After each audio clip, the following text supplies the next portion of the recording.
8 reasons why France's customer service will drive you insane. Hey everyone! Today we're diving into something that every tourist, expat, and even many locals in France have experienced at some point.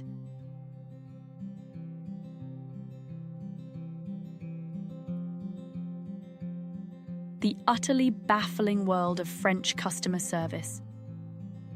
If you've ever found yourself pulling your hair out at a French café,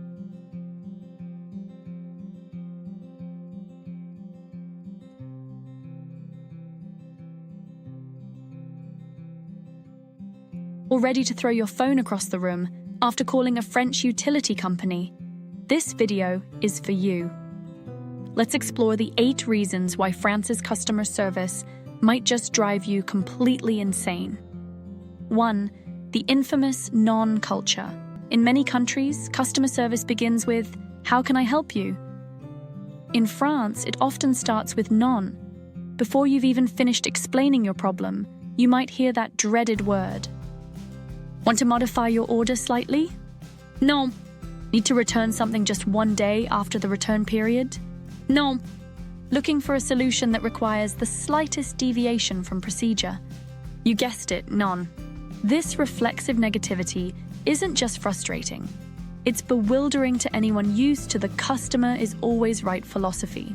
In France, the rules are the rules, and they're often defended with an almost religious fervor by employees who seem personally offended by your request to bend them.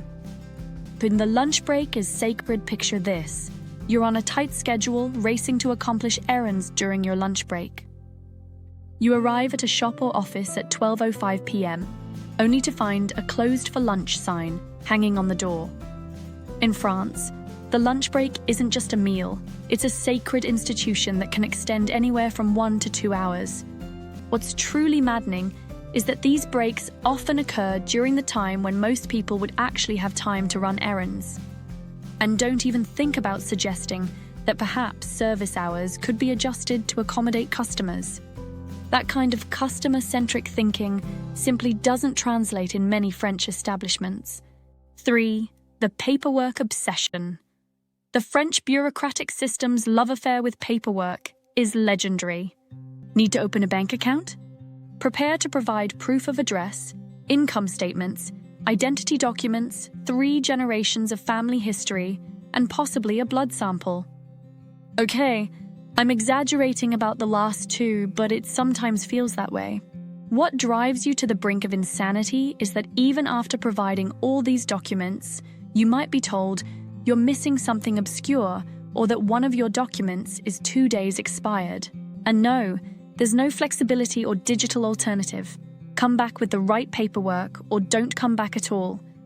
At the labyrinth of automated phone systems, trying to reach a human being on a French customer service line is like navigating a labyrinth designed by a sadistic puzzle master.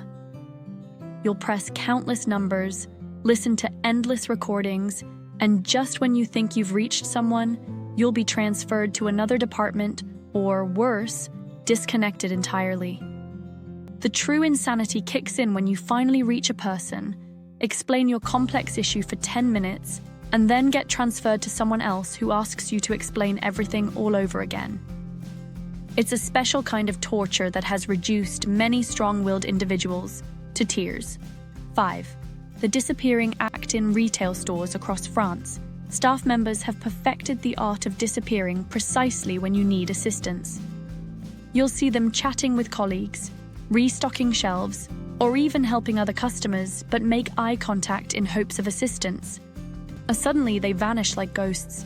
This phenomenon is particularly prevalent in department stores and supermarkets, where finding help can feel like a game of hide-and-seek that you never signed up for.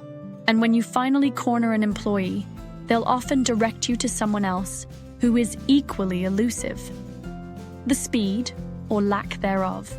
In a world increasingly obsessed with efficiency and speed, French customer service moves at its own leisurely pace. Whether you're waiting for your check at a restaurant or standing in line at the post office, time seems to operate differently in France. What's particularly maddening is that this slowness isn't always due to understaffing or complexity. it's often simply because rushing is considered uncouth. Your urgent need to get somewhere else is your problem, not theirs. And showing frustration will only ensure that service slows down even further. 7. The expectation of expertise. In France, customers are often expected to know exactly what they want and how things work. And walk into a specialized shop without specific knowledge of the products? Prepare for looks of confusion or even disdain. Ask basic questions about a service. Be ready for sighs and eye-rolling. This reversal of the expected customer service provider relationship can be utterly disorienting. Instead of the service professional guiding you, you're expected to have done your homework before even walking through the door. It's customer service that somehow makes you feel like you're the one providing the service. 8. The indifference to complaints. Perhaps the most insanity-inducing aspect of French customer service is what happens when you attempt to complain. In many places, complaints are met with a shrug, a c'est comme ça, that's how it is, or my personal favorite, a look that somehow makes you feel like you're being unreasonable for expecting service in a service industry.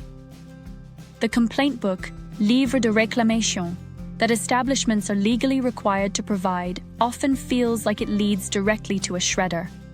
Follow-ups are rare, apologies even rarer, and actual changes in response to feedback? Nearly mythical. Finding balance, understanding the cultural context. Before we all throw our hands up in despair, it's worth taking a step back to understand that French customer service isn't objectively bad. It's just operating on a completely different cultural framework than what many of us are used to.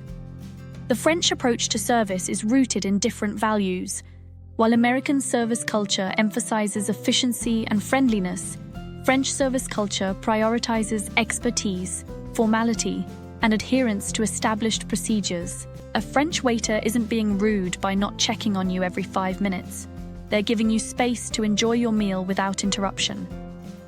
Additionally, the French workplace generally offers stronger employee protections than many other countries. Staff aren't expected to tolerate abusive behavior from customers or bend over backward at the expense of their dignity. This can actually create a more humane working environment, even if it sometimes frustrates customers. For those living in or frequently visiting France, learning to navigate this system can become a valuable cultural skill. Approaching service interactions with patience, politeness, and proper formality, always start with bonjour, madame, monsieur, can dramatically improve your experiences. The truth is, when you do receive good service in France, it's often exceptional, knowledgeable, professional, and authentically helpful rather than artificially cheerful. And there's something refreshing about a service culture that doesn't pretend that the customer is always right, when, let's be honest, sometimes we aren't. So while French customer service might occasionally drive you to the brink of insanity, learning to understand and work within its cultural context can transform your experience from frustrating to fascinating, most of the time anyway.